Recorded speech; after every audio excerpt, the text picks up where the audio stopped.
रायगढ़ के धर्मजयगढ़ में जहां अडानी जनसुनवाई करने वाला है, जिस जंगल की बलि चढ़ाने वाला है, उसकी तस्वीर मैं आपको दिखाने आया हूं। देख लीजिए, रायगढ़ का वही पुरुंगा गांव है जहां से अडानी कोल उत्खनन शुरू करेगा और कोल उत्खनन के लिए यहां जनसुनवाई होनी है और इस हरे भरे जंगल को अडानी उजाड़ने वाला है। इसकी तस्वीर मैं आपको दिखाने आया हूं। अंडरग्राउंड माइंस की शुरुआत होगी, उस जगह की तस्वीर तो मैं आपको दिखा ही रहा हूं। जो इस नर्सरी के रखवार हैं, जो इस नर्सरी की देखरेख करते हैं, वो भी मेरे साथ है। दादा, हाँ। क्या नाम है?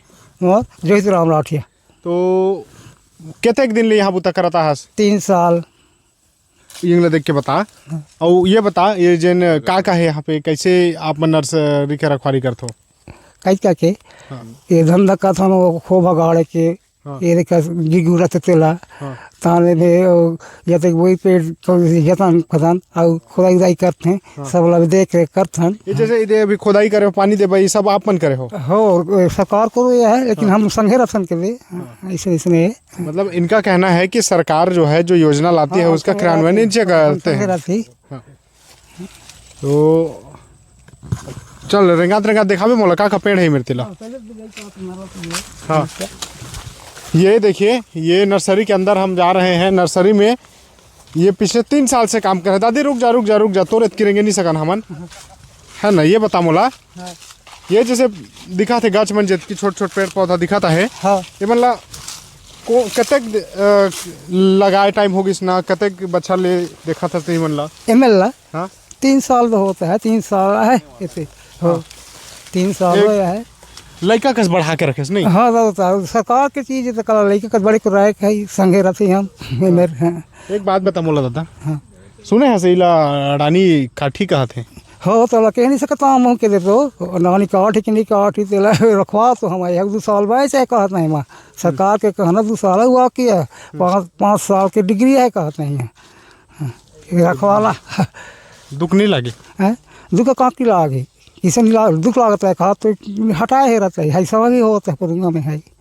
कांग्रेस पार्टी के आदमी हैं, कोई जनता दुख लगा था तोला बेटा कस बढ़ा के रखे? तब तक कहाँ दुख लागे लाई हेड दी तो हम सरकार काट मार का स्वागत है।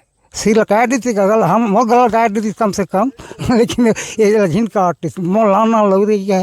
1.5 एकड़ जमीन है, 5 ठन आती है हम कर लड़का कस बढ़ा के रखे? हाँ, बचपन का पोसत है सरकार की चीज़ें रह रहा है, लेकिन लड़के का पोसत है सरकार बोला खाए पी देते सिर्फ। देखिए, दादा कह रहे हैं सरकार की संपत्ति है भले ही, लेकिन ये बच्चे की तरह पाल पोस कर रख रहे हैं। और जब पेड़ काटने की बात सुन रहे हैं तो कह रहे हैं सरकार मेरा गला काट दीजिए, लेकिन इन पेड़ पौधों को बचा लीजिए। पेड़ पौधे इनके बच्चे की तरह ये बढ़ा कर रखे हुए हैं।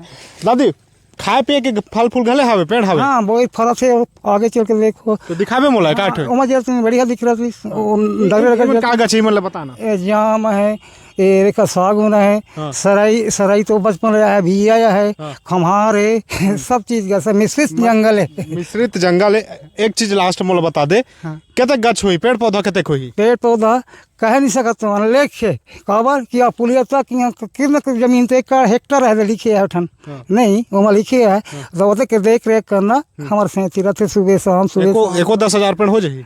भले है वो 1 साल ज्यादा हुई? ज्यादा है बाबा, ज्यादा के दादी। देखिए, जब सकल चीज है माँ, ठीक मिश्रित पेड़ सकल चीज है। मैं आपको बता दूं, अडानी के कर्मचारी या जो फॉरेस्ट के लोग हैं वो कहते हैं कि इस जगह पर कुछ 1000 पेड़ ही काटे जाएंगे, पौधे काटे जाएंगे, लेकिन जो इसकी रखवाली कर रहे हैं, जो दादा है, जो बच्चे की तरह इस जंगल को पाल रहे हैं, इस नर्सरी को बड़ा कर रहे हैं, वो बता रहे हैं 10,000 से ज़्यादा पेड़ है। 10,000 तो एक छोटा सा आंकड़ा है। महेंद्र भाई मेरे साथ बात करेंगे, क्षेत्र के लोगों के लिए काफ़ी एक्टिव रहते हैं। बताइए क्या है इस नर्सरी के बारे में, नर्सरी कब तैयार हुआ और इसके कटाई की बात अब सामने आ रही है? देखिए, मैं आपको सबको जय जोहार। मेरा नाम महेंद्र सिदार है और मैं अभी छत्तीसगढ़ सर्ववादी समाज के धर्मनगर ब्लॉक अध्यक्ष हूँ और साथ ही हमारे जितने भी जल जंगल ज़मीन जो संरक्षित हम लोग करने का प्रयास कर रहे हैं। और आपको बताना चाहूँगा कि ये 21-22 में लगभग यहाँ पौधारोपण की कार्रवाई की चलते चलते बात करते हैं, चलिए। हाँ। अच्छा, कि कार्य किया गया है। हाँ। लेकिन अभी सुनने में आ रहा है हम लोग को कि यहाँ की जो पौधा है उसको शासन द्वारा काटने के प्रयास कर रहे हैं अडानी जो आ रही है कोल ब्लॉक। ये इसके लिए जनसुनवाई भी होना है बता रहे हैं? हम लोग उसके लिए निवेदन भी करने गए थे, कलेक्टर साहब को आवेदन निवेदन किए हैं, धर्मजयगढ़ एसडीएम साहब को आवेदन निवेदन किए हैं, मतलब पूरा प्रशासन जितने भी हैं, डीएफओ हैं, सीओ साहब हैं, सबको आवेदन निवेदन किए हैं, लेकिन अभी तक हमारे कोई भी ऐसा निवेदन पे शासन पहल नहीं कर रही है। और अब वो बिना हमारे सहमति के, बिना ग्रामीणों के सहमति पे, बिना ग्राम सभा की सहमति से आज यहाँ जन सुनवाई करने जा रही है। तो जन सुनवाई के लिए तो कलेक्टर साहब या जो अधिकारी उनके आए थे वो कह रहे थे कि पुराने सरपंच ने लिखकर प्रस्ताव दे दिया है। नहीं, अब देखिए, अगर कोई हमेशा से हर न्यायिक जांच होता है, अगर कोई सरपंच लिख के दिया तो हमको अवगत कराया पंचायत को कि शासन कि हमारे पूर्व में जो सरपंच था कोई भी रहे वो हमको सत्यापित करके दिया है। लेकिन हमें तो कोई भी ऐसा सरपंच नहीं लग रहा है कि वो अपने जल जंगल जमीन एवं अपने जो मात्र है उसको बेचने का काम कोई सरपंच करेगा। हमें यकीन नहीं है। ये लोग फर्जी तरीके से शासन के दबाव में, जो सरकार है, सरकार के दबाव में जो यहाँ के स्थानीय शासन प्रशासन है वो काम कर रही है, जो हमारे आदिवासियों के जो हमेशा से विकास के नाम पे विनाश करने में तुली हुई है। पूरा भारत में आप देख सकते हैं, पूरा हमेशा सब जगह। कितने पेड़ होंगे? जैसे दादा बता रहे हैं 10,000 से ज़्यादा पेड़ बता रहे हैं। यहाँ देखिए अनगिनत पेड़ है, और जो इनके जो पौधा गिनने का तरीका होता है, ये लोग कई को जलाऊ लकड़ी गिनते हैं, कई को इमारती लकड़ी गिनते हैं। लेकिन क्या अपने पास अगर 6 साल का बच्चा है उसको हम लोग बच्चा नहीं कर सकते क्या? 6 साल की बच्चा 50 साल की बच्चे में क्या अंतर है? बेटा बेटे ही है ना, बेटी बेटे ही है ना। ऐसा तो नहीं है कि वो 6 महीने का है तो अलग है। लेकिन ये लोग प्रशासन जब उसकी गिनती आती है तब उसी आज जो छोटा छोटा पौधा लगा है इसकी रेट अगर आप बात करेंगे तो 500-700 लोग बिल बनाए होंगे एक पौधे का। और इसी को बोल रहा है कि ये लकड़ी जलाऊ लकड़ी है। बताओ तो ये जलाऊ लकड़ी कहाँ पे है? ठीक ठीक है। जैसे ये बता रहे हैं, ये अडानी की नज़र में पेड़ नहीं है। ये पेड़ नहीं है, ये भी पेड़ नहीं है। नहीं है, ये पेड़ नहीं है, लेकिन कुछ काम का नहीं है। लेकिन वन विभाग के अधिकारी इसको खरीदी करके लाए होंगे। खरीदी करके लाए हैं। पूरा सरकार की, हमारे जो हम लोग टैक्स देते हैं उसकी पल पल की पसीने की कमाई का पैसा है, लेकिन इसको अभी लोग बहाने वाले हैं। नर्सरी कब तैयार, मतलब ये जो पौधे हैं फलदार पौधे जैसे दादा बता रहे थे, अमरूद है, जामुन है ना, कटहल लगाए गए हैं, तो ये कब तैयार हो रहे थे? कब से शुरू किया गया है? ये 20 से 21 लगभग 21 से आसपास चालू किया गया है और अभी ये संचालन किया जा रहा है। अच्छा सुरक्षा भी यहाँ कई चौकीदार को यहाँ लगाया गया है प्रशासन की ओर से। हम उसका सम्मान कर रहे हैं, लेकिन बात यही है कि हमारे विकास के नाम पे विनाश करना हम पे कब ठीक है ठीक है ठीक। क्षेत्र के जो खबरें हैं इस धर्मजयगढ़ इलाकों की, हमारे साथ स्थानीय पत्रकार हैं। नीरज भैया एक बात बता दीजिए मुझे, जिस नर्सरी पर हम हैं इसी से शुरुआत होने वाली है अडानी की? जी बिल्कुल। जो अडानी कंपनी है, जो हमको जानकारी मिली है कि जो उसका जो पॉइंट बनाएगा खोदने का, जहाँ से कोल माइंस स्टार्टिंग करेगी, उसका ये पॉइंट है। करीब यहाँ 4,387 पेड़ की गणना हो चुकी है सरकारी आंकड़े में। हाँ, सरकारी आंकड़े में। उनका कहना है कि वो पेड़ स्टार्टिंग में कर देंगे जब यहाँ कंपनी आएगी। और ये क्या है, रिजर्व फॉरेस्ट है, यहाँ खुद प्लांटेशन किया गया है। आप देख सकते हैं जिस जगह हम मौजूद हैं, यहाँ 2022 आसपास में प्लांटेशन किया गया।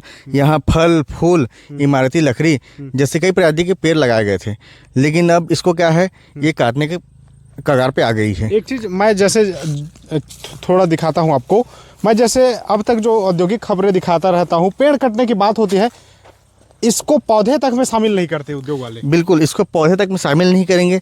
इसे अगर देखा जाए तो वो जलाऊ लकड़ी के रूप में इसको कर देंगे। लेकिन इस पौधे को लगाने में कम से कम इन्हें अभी तक में 2 से 3 हज़ार रुपये की लागत लग चुकी है।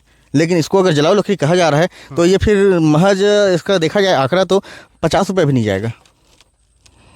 ठीक है। ये देखिए यहाँ पर जो पेड़ दिख रहे हैं, जितने भी पेड़ दिख रहे हैं आपको, ये बियाबान जंगल जहाँ पर जो है कोई बृहद पेड़ नहीं था, उसको प्रशासन ने रिजर्व फॉरेस्ट जो जगह रहा है, जगह पर नर्सरी के तौर पर पौधों को तैयार किया गया करोड़ों खर्च करके। बिल्कुल बिल्कुल। और इसको जो है अब अडानी को समर्पित किया जा रहा है। हाँ बिल्कुल, यहाँ समर्पित किया जा रहा है, क्योंकि आप देख सकते हैं ये जो नर्सरी है, नर्सरी के बगल में बहुत बड़ा एक डैम बनाया गया हुआ है। उसमें पानी का रिसोर्स है और यहीं पर क्या है, हाथियों का आवागमन है इसी क्षेत्र से होकर, इसी नर्सरी से होकर के जाते हैं। और आपने देखा भी शुरुआत में आए थे तो यहाँ बहुत सारे बंदर भी थे, तो वही है, यहाँ बंदर रहते हैं और वन्य जीव जंगल रहते हैं, कोतमी रहते हैं, हिरन रहते हैं और हाथियों का रास्ता है, क्योंकि बगल में पानी है। तो हाथी क्या करते हैं कि यहीं जंगलों में जो बरगद के पेड़ हैं और भी जो पेड़ हैं उनको यहाँ खाते हैं। खाने के बाद में इसी रास्ते से होकर के गुजरते हैं और लगातार यहाँ ना हाथी का रहवास क्षेत्र बना गया है, लोगों को काफ़ी तकलीफ होती है। मतलब जहाँ हम बात कर रहे हैं हमको हाथी भी सुन रहा होगा, ऐसा भी हो सकता है क्या? बिल्कुल बिल्कुल, क्योंकि हाथी अभी कुछ दिन पहले ही यहाँ से गुजर रही थी, जब यहाँ सर्वे करने के लिए आई थी टीम, उस समय भी यहाँ हाथी आए हुए थे, तो उसमें कुछ दिनों के लिए सर्वे टीम को बाहर निकाल दिया गया था। स्पष्ट तौर पर अगर हम कहें तो ये हो सकता है क्या कि हाथियों का जो घर है उसको उजाड़ा जा रहा है स्पष्ट तौर पे? बिल्कुल, ये स्पष्ट तौर से हाथियों के घर को ही उजाड़ा जा रहा है, क्योंकि यहाँ उसके लिए रहने के लिए पर्याप्त वातावरण है, क्योंकि पानी भी है, खाने का साधन भी है, बगल में खेत भी है। और आप देख सकते हैं यहाँ कई जगह ऐसे हैं जो किसान हैं वो अपने खेत की रखवाली करने के लिए मचान बना कर रहते हैं। आप जंगल में घूमेंगे, गाँव किनारे जाएंगे तो आपको मचान भी दिखाई देंगे, जिसमें जो किसान हैं वो पेड़ के ऊपर में रहते हैं और अपनी फसलों की रखवाली करते हैं हाथियों से। ठीक है, उसकी तस्वीर भी मैं आपको दिखाऊंगा। फिलहाल नीरज भैया और महेंद्र जी और जो दादा हैं यहाँ काम कर रहे हैं वो सब बता रहे हैं कि जिस जगह से अडानी विनाश की शुरुआत करने वाला है उस जगह को सींचने के लिए प्रशासन ने करोड़ों खर्च कर दिए और यहाँ पर फलदार वृक्ष लगाए।